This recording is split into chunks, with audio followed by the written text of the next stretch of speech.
Hey, this is Tom Adams, and I want to welcome you to the Advisory Board Insider podcast today. I'm really excited today because you get to meet Brigette Reid, and Brigette Reid is an ESG expert. She is a sustainable finance expert with an incredible amount of history and experience, global history and experience, who also works on advisory boards. And one of the things that I think is really helpful about these conversations on the Advisory Board Insiders, I get to interact with these really insightful people who have very specific focus in the world. And Bridget's no different. And one of the things that we get to talk about today is not just her history and the experiences she had that led her to where she is now, and the advice she gives, the consulting work she does, the board work she does, but also to really help define terms and define terminology. And one of the cool things about these kind of conversations and the conversation I'm about to have with Brigette is you get to experience that. And I hope if you're interested in ESG and ESG is a part of the world that you're looking at, sustainability is something that matters to you, then Bridgette's somebody that you need to know. And I hope that as you listen to her, you'll gain some great insights and you will learn something as a result. So here we go.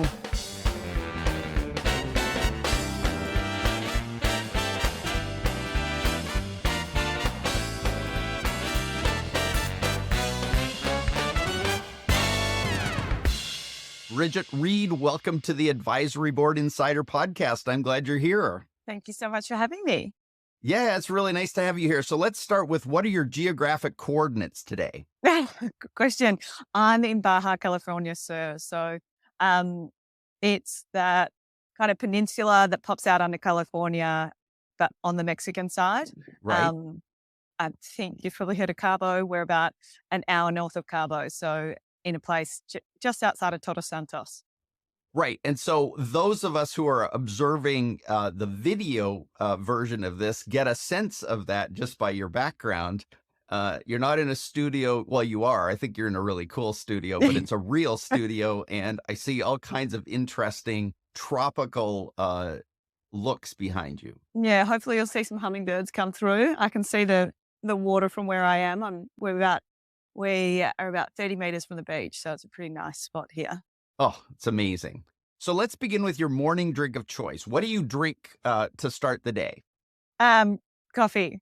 Always Coffee. a coffee to get the day going. Would prefer, say, latte or a cappuccino, but I don't trust us making that in-house, so we just go with a mocha pot, go with a little beer lady. And and you use the pot on top of the stove? Which I think very different to the American style coffee. Yes. No, I'm more the Italian style coffee with the beer lady. So it's kind of like an espresso. So it's close as you get to a homemade espresso without an espresso machine. And do you just do espresso or do you add milk to it? No, just that's a good question. In Mexico, actually, Australia has a very unique flavored milk, I would say, and I've never come across any other milk around the world that is the same. So I tend to avoid milk unless I'm in Australia. Got it. So you said maca pot. I've heard it mocha pot, and it depends on where you are, I guess, how you say that. But it's straight. It's kind of espresso-like, because I have that every weekend, actually. Saturdays and Sundays, I do that same iteration, but I also steam milk, but it's American milk. So it's probably not as good as Australian milk. Not for me. Right. Got it. So then let's go back before you get that coffee. What's the start of your day look like? How does your day unfold for you typically in a typical normal day? Not necessarily when you're traveling or something like that, but a normal day. What's it look like for you? So I've got a 1-year-old. So my day starts with him waking up and me lying there for a long time, wondering whether my husband's going to get up and get up to get him, or whether it's going to be me, or whether he's going to go back to sleep. So there's a 20-minute period where I'm just lying there being like, is this it? Is this my turn? Is this? And then once we get up this morning, it was my turn to get up. So got him up, played around with him this morning, got him some brekkie, had breakfast myself, and then turned on the computer, handed him over to either the nanny comes or my husband's takes over, and then the day starts, and he typically makes the coffee. So he delivers the coffee. So that's pretty good. Beautiful. So you've already disclosed some different things here. So you've already mentioned Australia, and your accent doesn't sound like the average person who lives in Mexico. So I'm just trying to get a sense for anyone who doesn't know you, and I really don't know you. So give me a sense of this interesting historical framework of Australia plus Mexico Yeah. plus give me a sense of why you are where you are and what some of that background looks like. So I grew up in Melbourne, which is the very south of Australia. The weather, in my opinion, is atrocious for most of the year. Summer's okay, but typically not great. I moved. I had a few jobs that took me to different parts of Australia, but so I spent a bit of time in the outback in Queensland and South Australia, but spent most of my time in Melbourne. And then when I was I used to work for a company called Jacobs, which is a big engineering consultancy. And they had a program where they sent staff to other countries, to other offices for a 6 month period. And so I got sent across the Edinburgh office in Scotland. So Mm, I worked in the Edinburgh office. So the idea was it was meant to be 6 months, and I absolutely loved it over there. And so I said to them at the really? end of 6 months, "Oh, um, yeah, I think I'm going to stay in Scotland." They said, "Oh, well, that's not really how the program works. So you're, I don't think we can accommodate that." And I was like, "Well, probably, yeah, might just find another job here then." "Well, that's okay, but you'll have to pay back the relocation costs." I was like, "Oh, I didn't see that in the contract." And my boss was like, "What?" I was like, "Yeah, that wasn't in the contract." And he was like, "Who wrote this contract?" I was like, "I don't know, but they probably should have put that in." So Right. then they were like, "Fine, you can stay." So I stayed working in the Edinburgh office. I guess I just was there for 2 years. And then, so for Jacobs, I was environmental sciences, so working on environmental impact assessments for kind of large scale infrastructure projects, so rail, road, energy, you name it. And then moved across to finance. So I started working. I was still in Edinburgh, but started working for a company called um, the Green Investment Group, which is a subsidiary of Macquarie Group, which is a kind of big Yeah. investor. And I hung out there for another 2 years, I think. So I think we were in Edinburgh for about 4 years all up. Um, and this may not surprise you, but the weather was fairly, fairly challenging. So You seem to have a affinity or lack of it to weather. exactly. So by the end Yeah. of it, I was like, I can't do another winter here. Like it is so beautiful. It is so amazing. And when the weather is great, it's one of the best places in the world. But the darkness and the cold and the kind Yeah. of the constant wet, we were like, oh, we need to move. We wanted to move somewhere warm. We weren't ready to go back to Australia. My brother lives in Mexico as well. He's got two little kids and he's been here for a long time. Ah. Um, and my husband had some kind of work opportunities. I had some potential. We both were kind of learning Spanish, but not very well. But thought we'd make the jump and move to Mexico. So then spent a few years in Guadalajara, which is the second biggest city in Mexico. Yep. And that was awesome. Absolutely loved it. But then, yeah, had a little baby boy, and Guadalajara is great, but it's not my ideal place to have a kid. Um, and we work remotely and can work from wherever. So thought we'd move to the beach, and that's how we ended up here. Oh, delightful. Yeah. Delightful. Well, thank you for giving context and backdrop. And I'm going to dig into some more of that story that you told, but let's actually go back to Melbourne, University of Melbourne, 2008, Yep. if you're okay with that. You're Yeah. starting a degree in environmental science. Yeah. What's happening in your life to get you to think about environmental science when you start a degree? Oh, Tom, you're going to love What's this. what's the So plan? how it works in Australia is there's a book that comes out with all the university degrees, and it kind of has all the list of kind of majors that you can study. And there was a new course that came out. It was called it was called the Bachelor of Environments, and it said that it had environmental science, it had zoology, and that was kind of my key focus. I told Mum, I was like, I really want to do zoology, and she was like, oh, you'll never make any money in that, so there's no point in doing that. But this Bachelor of Environments had environmental science, zoology, it had engineering, it had construction, it had all of these things. And I said, okay, well, great, I can do this. I'll get my zoology hit that I wanted to explore. But also there's a few other options as well. Anyway, I signed up, started the course. And when I'd started, I went to the subject coordinator and was like, where are all the zoology subjects? And she was like, oh, that's not in this course. I was like, really? Because it specifically says it. And she was like, yeah, that was a mistake.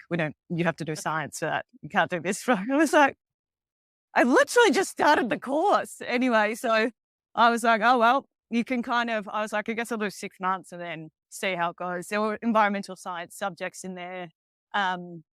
So I was like, I'll explore the environmental science subjects and it can always change later on.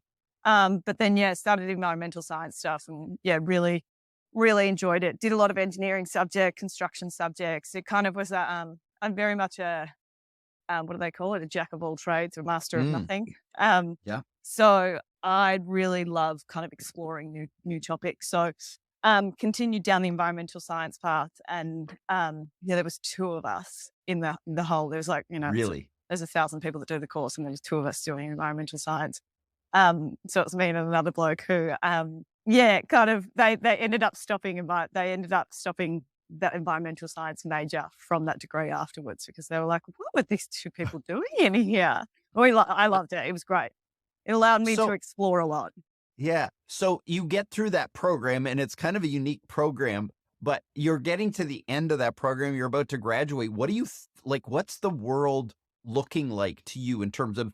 I know a lot of people, and myself included, you kind of get to the end of your college career and you go, oh, what do I do now? Like, I've got this degree, Yeah. and a lot of people's degree never actually serves them going. It does in their own way, but what were you thinking? What was kind of coming for you out of that education and embarking into the next phase of your life? Yeah. So there are a couple of things. One, I think at that stage I ended up taking a year off and I did a ski season in Aspen where I worked as a liftie and fluffed around Oh, for 6 months and just had the time of my life. Um, and then what else did I do that year? I think I did a bit of travel that year. And then afterwards I went back and did my master's. And the master's was kind of quite similar. It's called the Master's Environment, and it's kind of um uh policy, project management, legal, did a lot of environmental legal subjects, and then also more environmentally, and more specific environmental subjects as well. Again, really broad course, which allowed me to kind of explore whatever I thought was interesting. But yeah, I had this huge like, oh, what the hell am I going to do with this? Like I've had right. now like 5 years of just doing what I think is interesting. All my other mates were doing, environmental engineering or a very specific thing. And at the end of it, I was like, okay, well, I'm just going to apply for all of the degrees. I mean, sorry, all of the jobs out there that I thought were interesting. Um, and all my friends were applying for the same ones, but it was quite interesting because I was one of the few people that did environmental science and did this kind of um, this broad masters. I had a very different offering than all my mates that say did a very specific thing. Who, Right. there was like, 100 of them that did the same thing, but there was only 2 or 3 of us. So Right. I ended up getting all these great opportunities. So the first one was I did kind of a short-term contract with BHP Billiton, which was an interesting one. I never thought I'd end up in mining, and I've done my 3-month stint. I probably won't do it again, but it was very interesting, and it was an incredible opportunity. I ended up in it's called Olympic Dam, and it's a um, uranium, predominantly uranium, but they also do what else do they do? I think they do copper, iron, and silver, and it's an underground mine. And they also have a processing plant. And just to give you a context of the scale, the underground component, so the underground mine, at that point had more roads than Adelaide, which is like a major city in. I Yeah. think it's got a population of 1 million. The Oh my underground goodness. component had more, like, longer stretches of road than it did in the thing. Like, it was absolutely monstrous. Like, it was absolutely huge. And so what are you doing there? I mean, obviously you're coming from the perspective of environmental, um, this expertise that you have, but what are you doing day to day in that Yeah. mine? So there was, they had a fairly stringent environmental program there because obviously they're a huge, uh, monumental risk. They're kind of a regulated industry. Yep. So they had a lot of government oversight and a lot of stringent rules in terms of the environmental component. So the key task that I was doing, we did an environmental fauna survey, which basically meant that we were going out and setting up traps to collect um, all these species of animals to figure out that they were doing. I think they had about a 10 or 20-year fauna program. So every year they'd go out and they'd track, what animals are here this year, what animals, how big are Mm, they, what sex are they, and they had a really long term study to represent to see what the changes were over that time.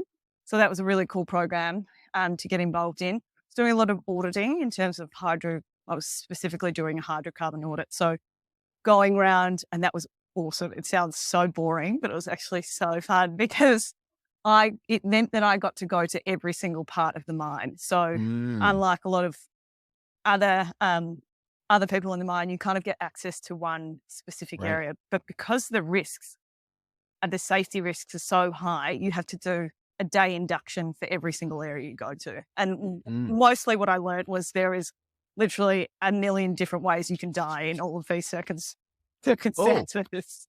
so Um, you're kind of doing auditing, but at the same time, you're experiencing a lot of interesting Oh, massive. perspective on Yeah. this. Yeah. It's like, like every place you go to, you've got to be like, this is an extremely high risk site. This is what you need to be aware of. This is what happens if you're not aware of those things. And the whole time I was Mm, like, this is incredible.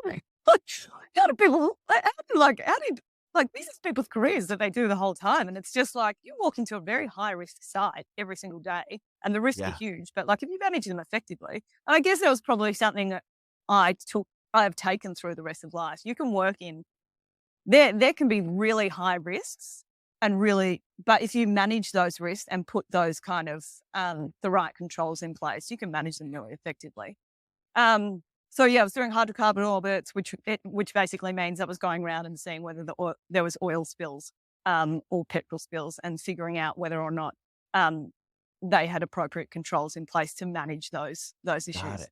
And then just general environmental kind of things, training people on environmental issues. If there are environmental incidences, so, a big spill or a fauna death. Mm, So, for example, like if there was a kangaroo that got hit by a car, we'd go out and check it out and have to document it and so like report it, make sure it's all. And so that was kind of my key task. It was fascinating. yeah. It was a wild time, but yeah, really, really interesting. And so you said that was short term. That was a contract. Yeah. So you get that experience. Where do you go next? What's the next evolution of the journey? Yeah. So that was a short term contract with the idea was that they were planning to extend the contract, but then they had massive cuts on the site. So the permanent position got cut, which I was extremely glad about because I didn't really want to go. I didn't really want to continue. Um, like it was an incredible experience, but it wasn't where I really wanted to be. So I then it started working for an engineering consultancy. And again, very lucky because I was still fairly junior at that stage, but then ended up having extremely unique experience.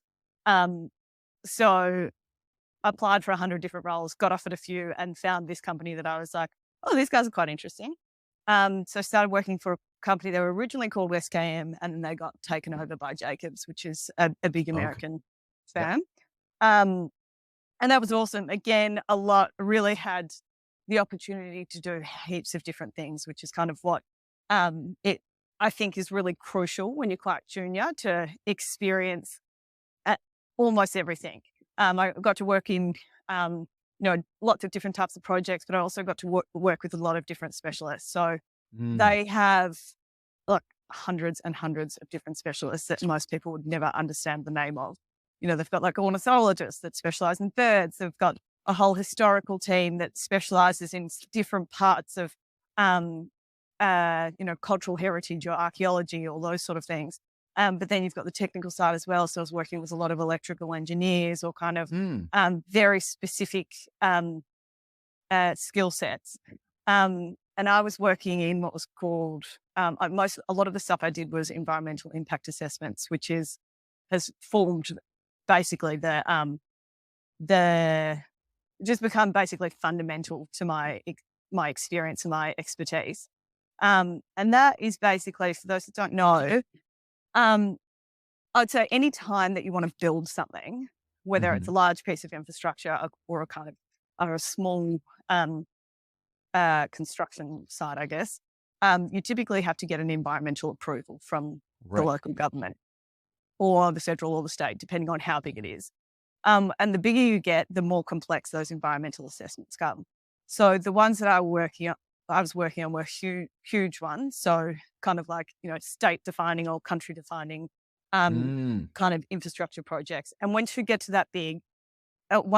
that big, the environmental assessments are extremely, extremely complex. So we're talking, so one of the main ones that I worked on for, I think it was a year or so, was a huge train tunnel, a rail tunnel underneath Melbourne City. And then it was 5 different um, new train stations. So it was basically a gigantic tunnel underneath the city. And so my role was helping to coordinate all the environmental specialists Mm. to produce that environmental impact assessment. So it's a unique position and unique skill set to be in, because basically you need to have a good enough understanding of all the different components, but you don't have to be the expert. You just need to be the Right. person that knows enough to ask the right questions. Right. And so what I'm hearing is this history of sort of not being a specialist allows you to become the generalist who knows how to put all the specialists together.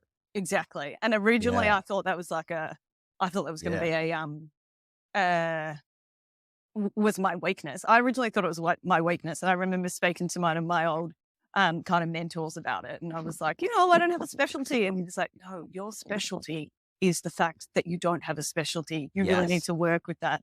And in the beginning, I was like, oh, I don't really get it. But now I'm like, it's left me in a really, really good position where I can work across Right. basically all environmental and social areas without being a specialist in one, but knowing enough to provide fairly solid advice and knowing enough to know when I don't know. And I think that's one of the Right. crucial things that a lot of people don't, it is missing in kind of the environmental and social and the sustainability game. A lot of people um, think that they're specialists in an area and maybe go far beyond what their capabilities are. But I think one of my strengths is the fact that I know, I know what I know, and I know what I don't know, and I know who to ask when I don't know. So a lot of the Right. stuff I say now is like, um, you can't actually figure that out. We can't figure that out at the moment with this level of information. We need to go and speak to this type of person. So Got let's it. go and Yeah. appoint them, and then they can provide us with more advice to make an Got it. informed decision. So, when I was reviewing your LinkedIn profile, I noticed that there's that kind of work, and then you move into investment areas. So, Yeah. um, uh, green investment ratings, green investment group. Tell me a little bit about the move from just being the generalist who's doing more of the environmental impact, the study, the kind of policy stuff. But then there's this part of you that's got this investment background, and I'm really intrigued by that addition. Yeah. So the green investment, I'll give you a bit of background on it. It started with the UK. They were originally called the UK Green Investment Bank, and it was a public bank the government set up. It operated as a private entity, but essentially it was using public money to invest in um, the basically the idea was to give confidence and instill confidence in the green infrastructure space. So Mm. renewable energy was one of the major ones. And they made a huge difference. They kind of, I would say, were a huge pioneer of the offshore wind industry, which is now obviously huge, but Right. that's the UK is one of the leaders in that. And I would say probably it's fundamental for instilling enough kind of confidence in the industry to make it investable. Um, and so what they did, they had because they were government owned, they had a huge emphasis on making sure that everything they invested in had a sound environmental and social impact, and all the risks were Mm. managed, and that um, there was a really solid framework in place. So unlike, I guess, a lot of what happens now, they went out and they hired environmental specialists to sit within the bank to run that team and establish the processes. So when I Okay. got hired, the team was environmental consultants and they were environmental specialists, which was unheard of within the banking industry at that time. Um, and I think, yeah, one of the reasons that I got hired was the fact that I wasn't a specialist in one particular area, but I was very good at communicating, which Mm. is essential when you're moving into that, when you're moving into, I guess, the finance space, because it took me, it was quite a different, uh, it came as a big shock when I got there to figure out the level of understanding of the environmental and social risks or issues, and how, I guess, little there was, and probably still is, particularly in some areas. But I'd come from an engineering consultancy where environmental, issues were that was our bread and butter. That's what we spoke about. Right. And then I got into finance, and I was like, um, well, did we think about, oh, we need to consider, the environmental risk of this, and then being like, oh, okay, I don't really understand what that means. I don't understand 70% of the words that you've used in that thing, in that sentence. And I'd be like, oh, okay. We'd be talking about like, so a lot of the stuff was looking at, originally we'd looked at a lot of offshore wind things, offshore wind turbines, for example, who have a massive risk of, colliding, to give a very practical example, colliding with, birds. So the birds fly through and they get Mm. hit by the turbines. Yep. And I'd be like, oh, yeah, so I think we'd probably have to do, bird strike modeling to figure out, blah, blah, blah. And they'd be like, so what does a bird have to do with what we're talking about here? Oh, okay. And how does this fit into the investment, the business case? Yeah. I'd be like, okay. So there was a huge financial, there was a huge kind of, for me, a huge learning in terms of like, okay, really need to brace and take it back to basics here, and have no assumed knowledge. So I think that's one of the key Mm. challenges with communicating, particularly when we come into the environmental and social aspects. The level of understanding by a lot of people is kind of very basic. And why would they know that? Like, a lot of it's very technical stuff, which Yeah. they don't come across in their everyday. If you're an accountant or a financial modeler, an investment banker, you don't come across this in your everyday life. So why would you know about it? And then Right. now it's kind of this environmental and social, aspects of pushing their way into the financial sector. And it's, yeah, So there's a huge education piece there. So were you doing a lot of the education then? So of the investment group, and then you have these specialists in the bank. Are you also then having to translate that for the investment side? Is that part of what you're doing? Yeah, a little bit. So basically, what our fundamental role was, every time they had a very strict, I would call it a sustainable investment policy that was defined by the government, essentially. They called them green pillars. But basically, every investment that they made had to align with these very specific set of environmental and social criteria. And so our Got it. job was to make sure that whatever they were investing in aligned with that criteria. And Right. that's where kind of those conversations would come out, because you have there's a couple of kind of key things to consider here when you're looking at the investment space. It's one, does the investment align with that sustainability policy now? And two, will it align with that in the future? So there's a Mm. few things where, like, you assess it with what it looks like now. But, if you're buying a company, what's to say next year you don't just change the pivot the type of company and you do something completely Right. different? So it's about embedding kind of the environmental and social criteria into the way that the transaction is structured, to make sure that business or that project remains green into the future, that it Got it. will continue to align with your sustainable investment policy. Got it. So you've got this very broad background. A lot of you are a generalist. You also then add this layer of investments into it and the ability to speak in terms of that. And then it appears to me you go into what looks more like a portfolio career where you have a whole bunch of different things happening. So what made the decision to go out of being sort of an employee type of person into more a consultant? It seems like Yeah. that's the role you're playing. And that looks like in around 2020 that started to happen. So you've got a whole bunch of concurrent roles showing up. Tell me a little bit about the move from this focus to sort of a more consultative focus. Yeah. I think, and you know what, this probably comes, you've probably picked this up through the, what I've kind of like previously been saying, but I'm very much a person who is like, okay, I'll put myself out there for any opportunity and see what Yeah. comes back and then capitalize on that. Yes. Um, so I moved to Mexico with the grand intention of working for this company, and it didn't work out. So I ended up in Mexico, not knowing the language, not having a visa, not knowing really anything, and being like, well, what am I going to do here? And then I told one of my, you know, I'm leaving the bank. I'm moving to Mexico. And she said, oh, you're going to start your own business. I said, absolutely not. I don't think that's for me. I'd never really thought about that. She was like, really? Because I've got all these projects in Mexico and I think you'd be great at it. And I need somebody to do it. And I was like, oh, I'll get back to you.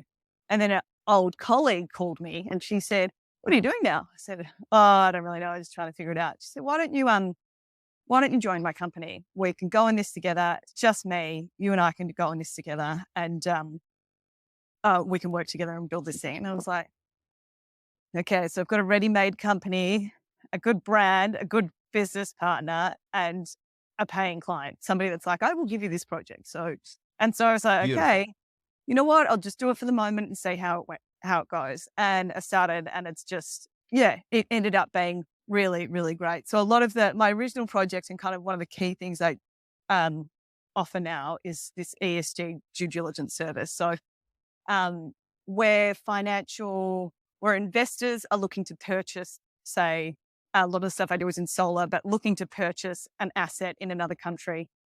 And typically the people I work with have stringent sustainable investment policies. So my job is to check whether that acquisition, whether that asset aligns with their environmental, Mm. social, and or the sustainability policy. And kind of in a lot of them are in emerging markets, so it's making sure that they align with international standards. Okay. So I went down that path, and then got to this point where you kind of own your own business, and you're like, well, I've got so much flexibility to do whatever I want. So which you probably saw on my LinkedIn is where I've ended up starting Frontiera as well. So this is with another business partner, and their specialty is GIS or Earth observation or kind of like satellite technology. And we're very close. And he, I basically was talking about all the like, I've got a good understanding of what they do, what the GIS capabilities are, because I used to work with them quite closely when I was working in the engineering consultancy. And I was like, there is a massive need for this within the financial sector. Like a lot of the environmental kind of assessment or management approaches, when you're dealing on with large portfolios, or you don't have the ability to. So for example, half of what I do is like looking very closely at very specific environmental problems. But you can't do that if you're thinking about acquiring, 100 different assets. You don't have the ability to go through in detail, which is where this GIS, the satellite data kind of piece fits in. So on that kind of large scale environmental management and assessment, you need that satellite tech, that data analysis to do it on a global scale. So he and I came together with the idea of rolling this out. And originally, his specialty was deforestation.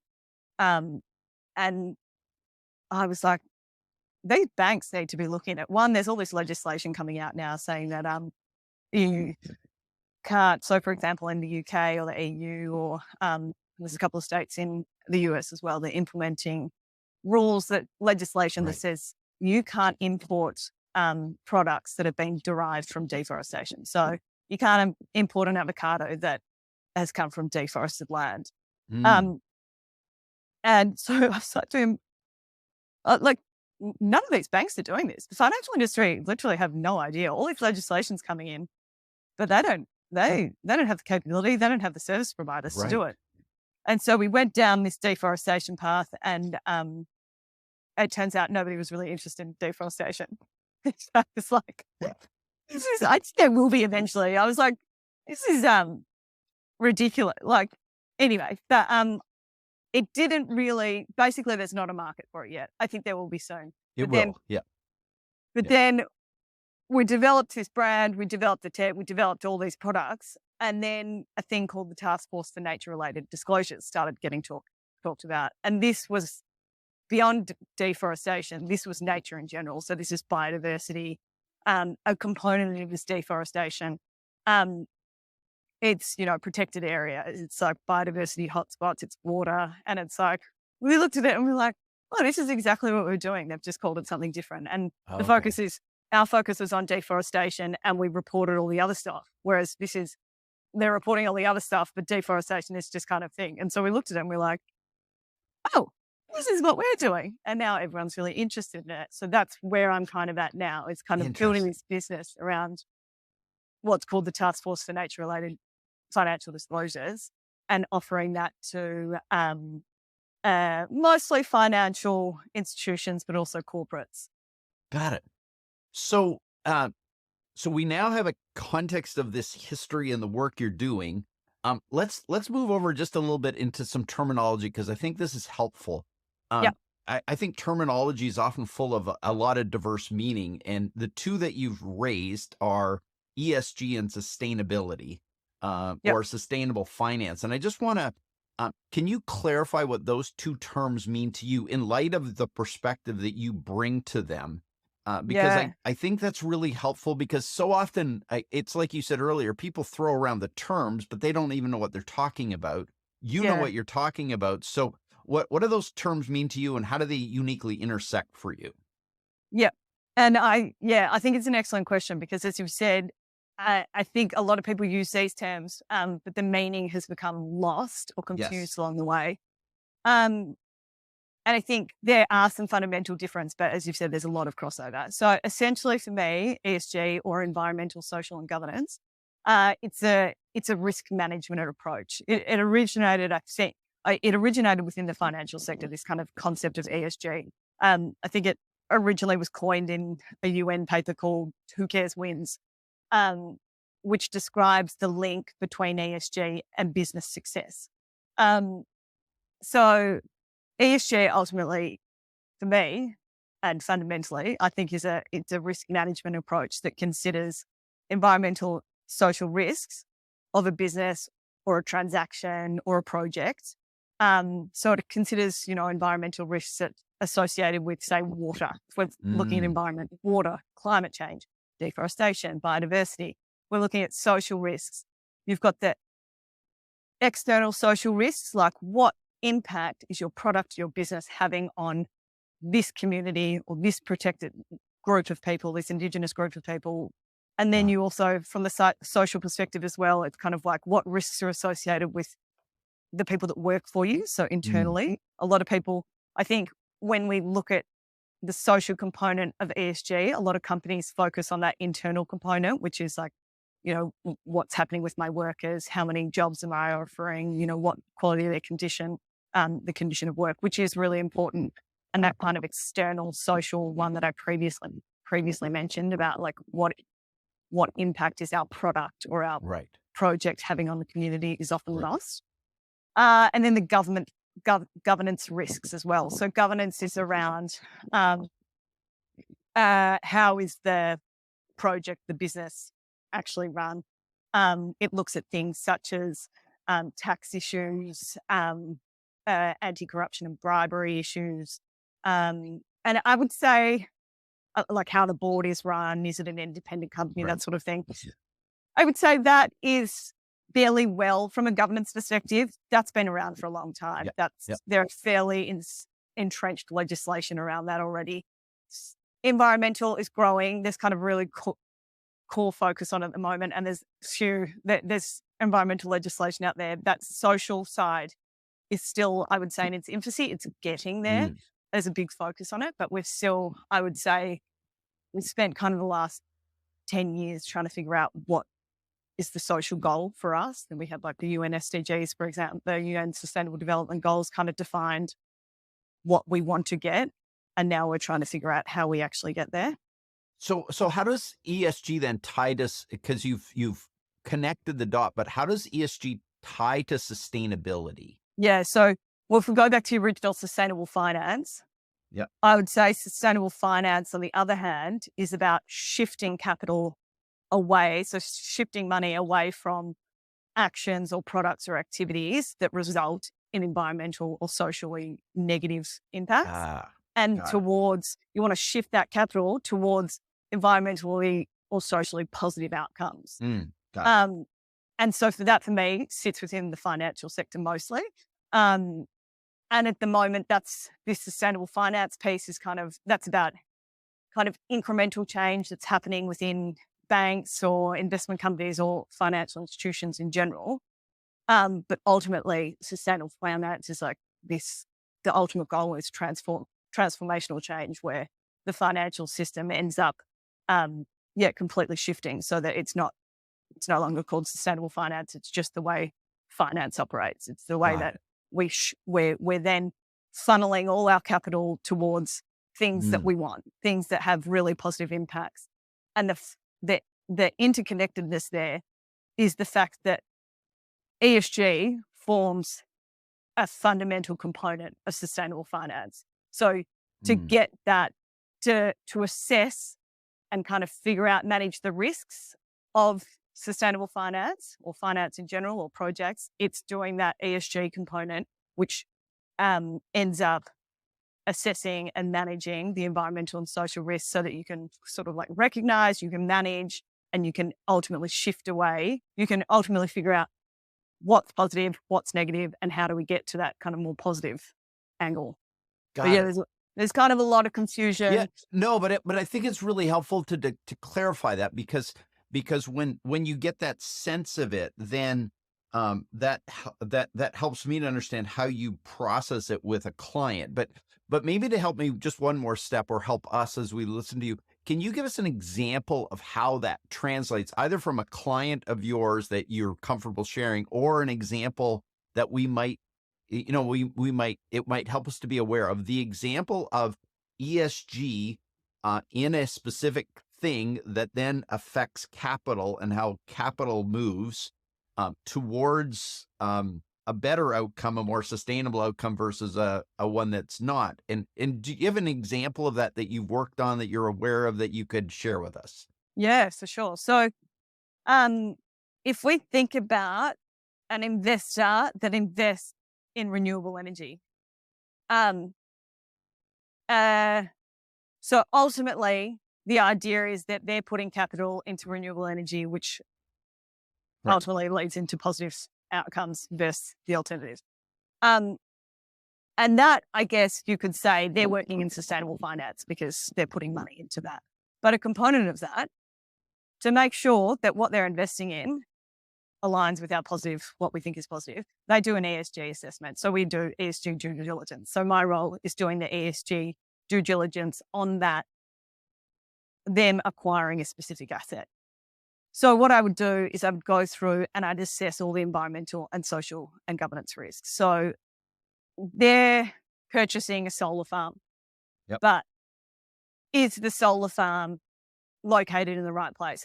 Is that solar farm in a protected area? Have they built it on agricultural land? Have they built it on, is it situated on an Indigenous community? Is it within a community that's going to have massive impacts to their, I probably don't want to live directly adjacent to a solar farm. So it's about identifying the specific environmental and social and governance risks with that specific acquisition. And then part of it, when I do this, so if we take water, for example, like a fairly easy one is water. Has it got good drainage? No, you probably need to put drainage in. Otherwise, you're going to flood, the protected area next door. as part of that, you're probably going to have to put in 100 or like, let's say $10,000 to put in specific drainage. And then that comes back to the financial aspect. So when they then go to purchase the asset, you're like, okay, well, I know that I need to put $50,000 worth of environmental controls in. So I will factor that in when I make my offer of purchase. I'll subtract $50,000 because I know that I'm going to have to put $50,000 Got into it. it. So the ESG component is managing the risks, but the sustainable financing is basically the whole transaction. Got it. Okay, that helps immensely. Good. So let's go into more of the topic of this podcast, which the topic is you, but and all of this perspective. But how do you see the adoption of ESG and the risk around that in advisory board worlds? I know you've been involved in advisory in the advisory board space for a while, but is there a hunger for a strategic person sitting on a board related to ESG, this ESG risk, thinking about sustainable finance? Are you seeing a hunger for it? Yeah, massively. And I think that's there's a few different elements to that. One is I would say one of the key drivers is how rapidly it's happened, which has come about because of, say, legislation and regulation. So there's a huge amount of, there's a tidal wave of regulation coming in, particularly in Europe, and that is slowly going across the rest of the world. But in particularly in some regions, there's really strong legislation coming in, and in other regions, they're talking about it. And it's basically lifting the whole industry up. So even though, say, most of the legislation's coming in Europe, you still feel the effects of it in, say, Australia and the US. So the legislation piece is huge. The consumer awareness piece and the shareholder action piece has become really huge as well. So we're seeing that translate into product choices or shareholder action, whereby, there's some really great examples in the past where, Shell, for example, there was a massive shareholder action campaign whereby they've ended up electing to the board of directors. I think there's maybe 4 of them now, which are climate actives, that they're called like activists. They're board members that are, Wow. So for some of the largest, fossil fuel companies, they now have climate change activists that are sitting on their board. Interesting. Yeah. So this climate change, the kind of shareholder pressure and the consumer pressure has resulted in, a massive shift as well. And then we have kind of industry just picking up on that. And you have industry leaders kind of like, or maybe not industry leaders, but large businesses acting on that. So you have all these companies coming out saying, oh, we're going to be net zero, we're going to be this, we're going to be that. And because these large companies have said it, it's created this competition in the marketplace and kind of raised the industry standard. And because of this massive shift, which has happened so quickly, there are a lot of companies out there that are like, I don't even know what ESG means. How the hell am I meant to respond to this? So there's a massive shift into people being like, okay, we need to set up, say, an advisory board, or we need to get specialist help in this because, we have a client who, a great example is they say they were printing like the Disney or Pixar like images onto like pencil cases and backpacks and that sort of thing. And then they came and said, we need help because the licensors, the people that own the pictures have come to us and said, we're only issuing the licenses to those people that can meet the sustainable investment standards. And then they also had their distributors. So the shops that they stock in, the shops came back to them and said, we're only stocking products that meets these environmental assessment standards.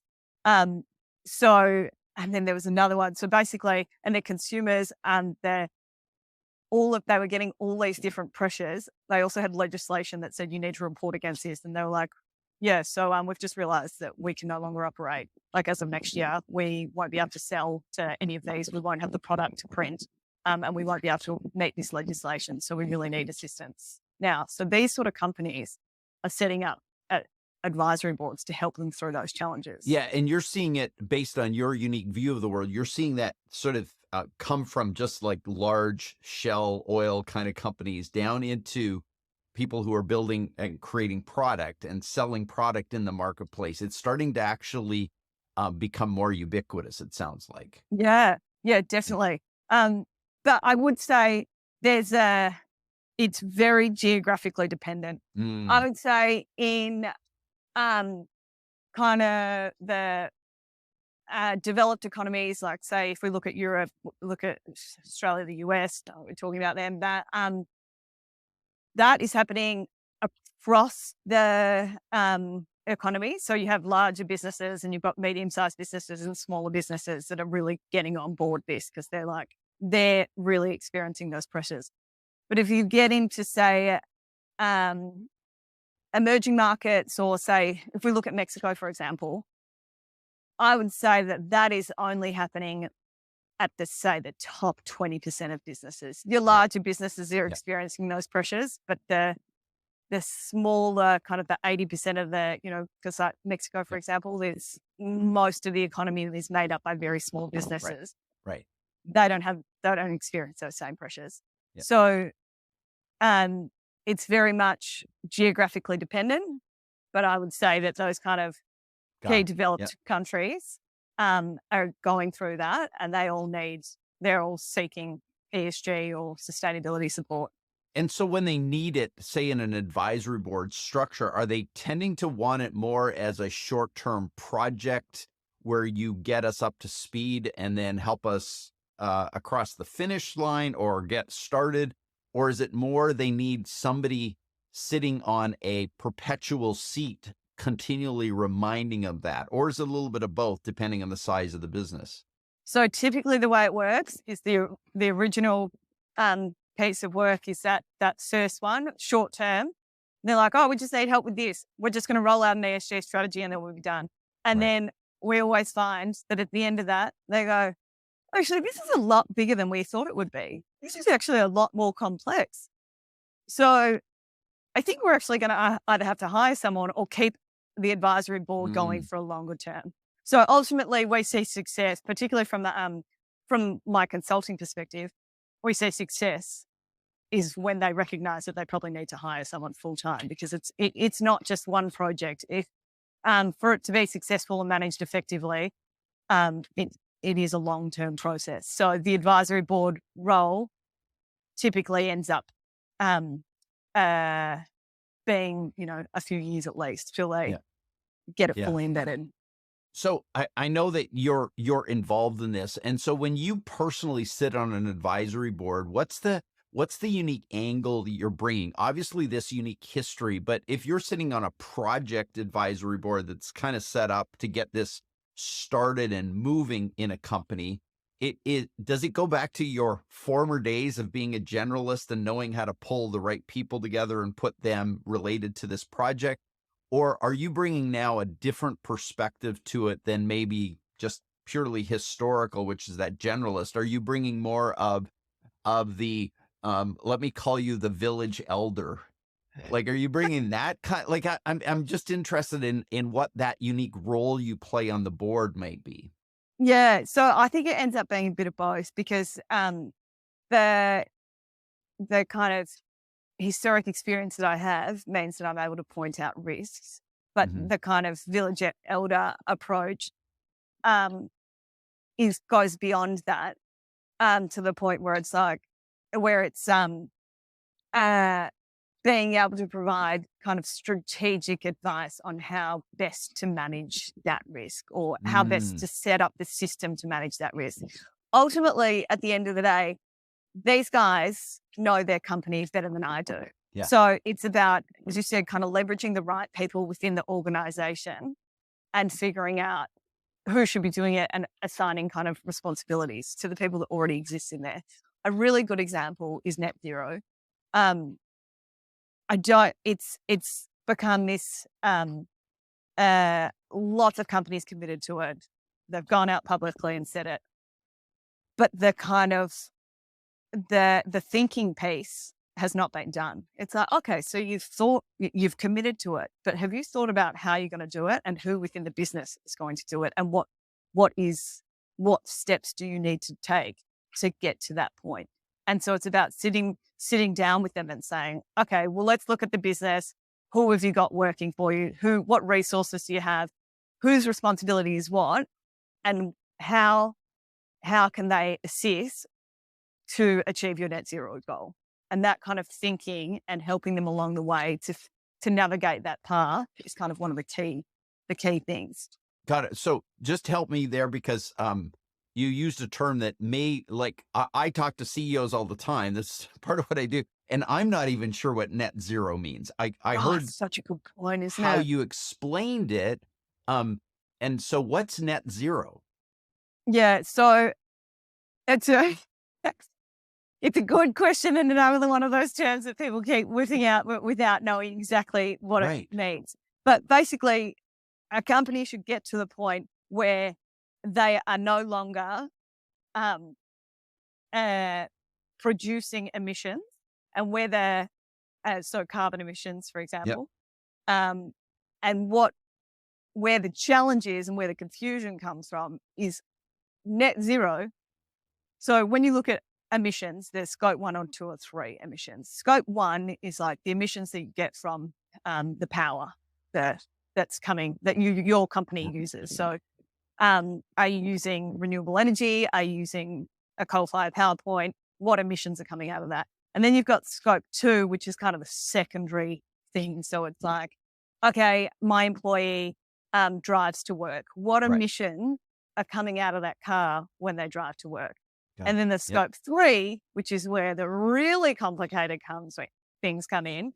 It's like, okay, so I have this product. What emissions are my users of that product? What emissions are associated with them using the product?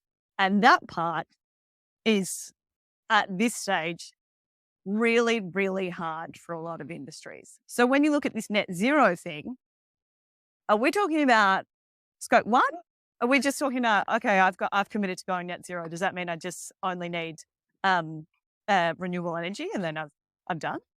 Is that scope 2? So it means that all of my employees will now be coming to work by bike? Or is it scope 3, where I'm making sure that the product that I have doesn't have any associated emissions? So let's think about like packaging, for example. Like Mhm. does my customer have the opportunity to take the waste and turn it into something else really useful? Like I Right. don't know. So going back to how you explained it then, part of having experts advise you, if you're in this position, is I want to be net zero, but you don't even know those 3 scopes, and you don't even often know what you're talking about when you claim a net zero status, or you claim a net zero goal or plan. Yeah. So often our first advice, often the first step when I sit on one of these boards is, okay, net zero, that sounds great. Now, where are your emissions coming from, and how much, like, do you know how much you're emitting? They're like, oh, we haven't done, we need to figure that out. It's like, okay, Mm. well, step 1, let's figure out what your actual carbon emissions are. And then step 2 is we can start figuring out, what are we going to do about those carbon emissions? But a lot of companies have committed to going net zero, but haven't done step 1. So they're like, yeah, we're going to get rid of all carbon emissions. And so, oh, okay, very, Got it. very ambitious. I love it. So yeah, so helpful. So let's imagine a CEO comes to you. They happen to hear this conversation, and they come to you and say, I need to do something with ESG and the risk associated with that, because I'm recognizing that there is some laws coming that are now going to affect me, or I've got clients of mine who are demanding it. Um, from either an advice perspective or an advisory board structure, what recommendations would you give a CEO who came to you with this concern? What would the first steps be? Good question. It would be, first of all, well, what resources do you have in-house? Because then that would inform whether or not you'd set up an advisory board or whether you'd have to do, say, like a consulting project. Because if they already have a fairly good structure Mm. in place and they've got resources available, then you could set up an advisory board and you say, okay, um, we can look at the problem that the challenge that you've got, and we can figure out how within the resource that you've already got, we can approach that. Maybe you do need still external consultancies and external consultants, but that's a fairly, if you've got some good resources and you've got a good setup in place already, then we can start by setting up an advisory board, breaking it down and figuring it out kind of in-house, kind of at that, I would say the kind of the governance level in terms of working with them. But then if the problem is, I look at the organization and I'm like, oh, wow, you don't like, there's not a lot of capability or capacity within this organization to address the issue, then maybe you go down that kind of appointing a consultant route to do the kind of the groundwork. And then later on, you can set up that advisory board when you've actually got enough information to figure out what needs to be done.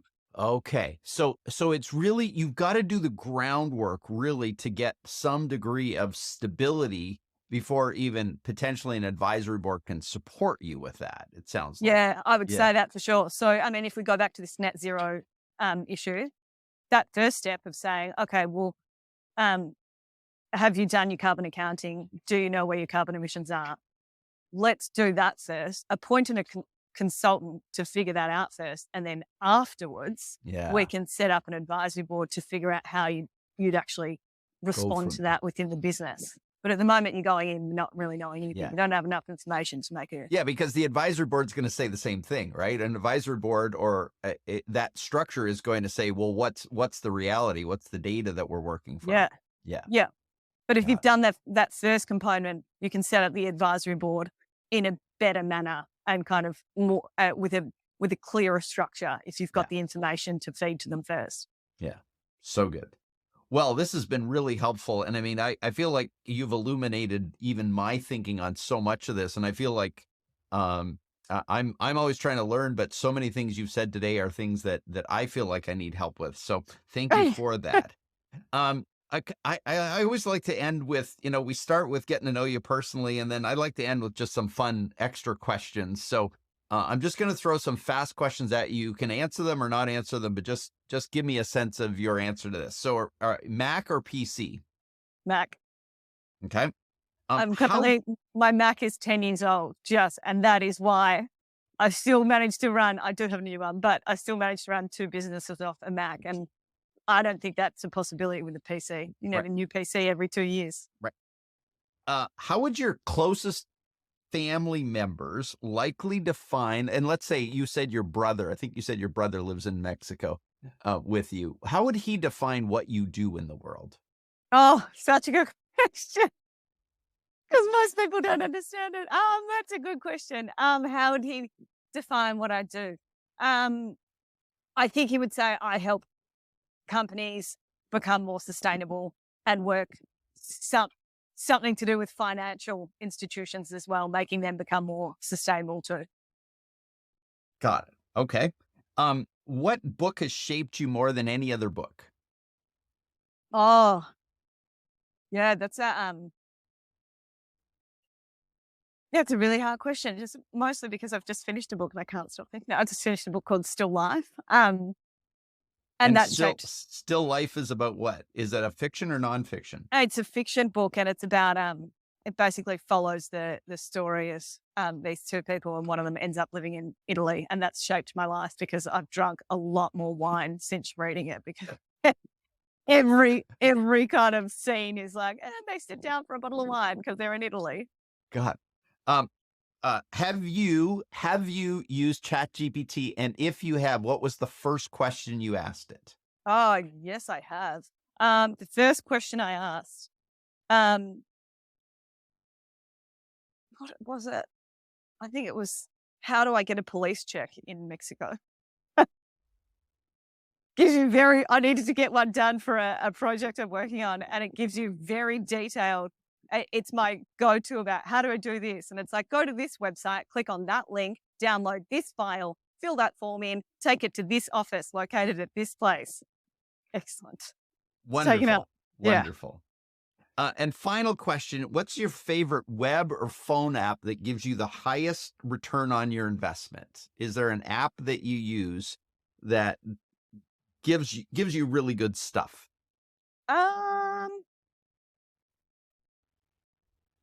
I mean, it's just the news apps. I spend a Okay. lot of time on the news apps. Does it give me good return for my investment? I mean, probably. The time, the costs. I used to get the Bloomberg app. I don't get it anymore, but I actually think I probably will get back into it. But yeah, probably the news apps. Got it. Is there It's a any very boring answer for you. Yeah, no, it's great because everybody has a unique one that they tend to love and spend a lot of time on. So that's fabulous. Well, I have to say this has been delightful, Brigette. It's really good to get to know you, your perspective, your way of thinking about the world, all of this unique history that you have, this generalist environmental stuff that led into finance that's leading you to be a significant advisor in the ESG space and as it relates to sustainable finance. And so thank you for being with us today on the podcast and continued success. We'll make sure all of your links are listed.